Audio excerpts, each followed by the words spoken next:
Lily बोलो में गुलोने पेटी सोने पेटी बजाई रजनी सोने पेटी असुर मगन में बजाई रजनी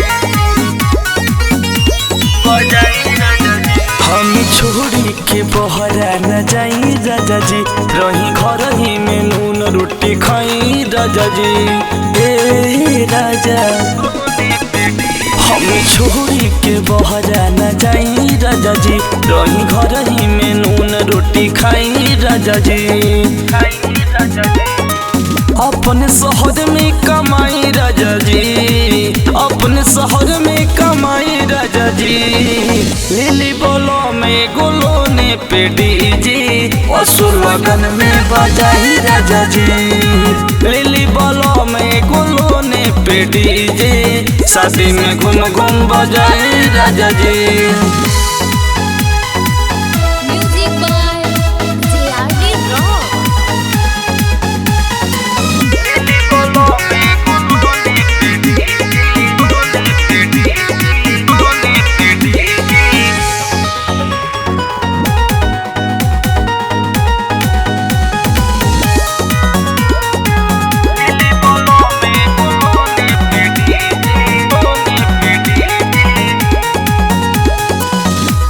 से सिकरीगंज ढेबरा महादेवा जहाँ बुकिंग होई जइया मोरा पिया।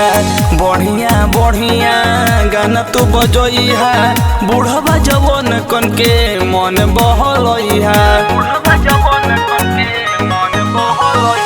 ओरुआ से सिकरीगंज ढेबरा महादेवा जहाँ बुकिंग होई जइया मोरा पिया।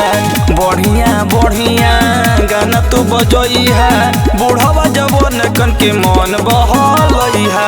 नाच फरुआही के नचाई राजा जी, गम वाला गाना बजाई राजा जी। लिली बोलो में गुलोने पे डीजे असुर लगन में बजाई राजा जी। लिली बोलो में गुलोने पे डीजे असुर लगन में बजाई राजा जी। लिली बोलो में गुलोने पे डीजे सोने पे डीजे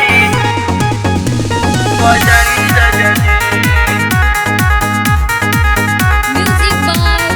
सोने पे डीजे असुर मगन में बजाई रजनी। जब जवन मन करी तवन तवन करी है, बाकी कौन लइकिन के लाइन जनी मरी है। डीजे बजई है राजा खूब कमई है, दारू जनी पीहा राजा रुपया बचई है। दारू जनी पीहा राजा रुपया बचई है। जब जवन मन करी तवन तवन करी है, बाकी कौन लइकिन के लाइन जनी मरी है। डीजे बजई है राजा खूब कमई है, दारू जनी पीहा राजा रुपया बचई है। समझ से गाना गवाई राजा जी, ले जाके डीजे पे बजाई राजा जी। लिली बोलो में गुलोने पे डीजे असुर लगन में बजाई राजा जी। लिली बोलो में गुलोने पे डीजे असुर लगन में बजाई राजा जी। हम छोड़ी के बहरा न जाई राजा जी, रही घर ही में नून रोटी खाई राजा जी। अपने शहर में कमाई राजा जी, अपने शहर में कमाई राजा जी। लिली बोलो में गुलोने पे डीजे शादी में घूम घूम बजाई राजा जी। लिली बोलो में गुलोने पे डीजे शादी में घूम घूम बजाई राजा जी।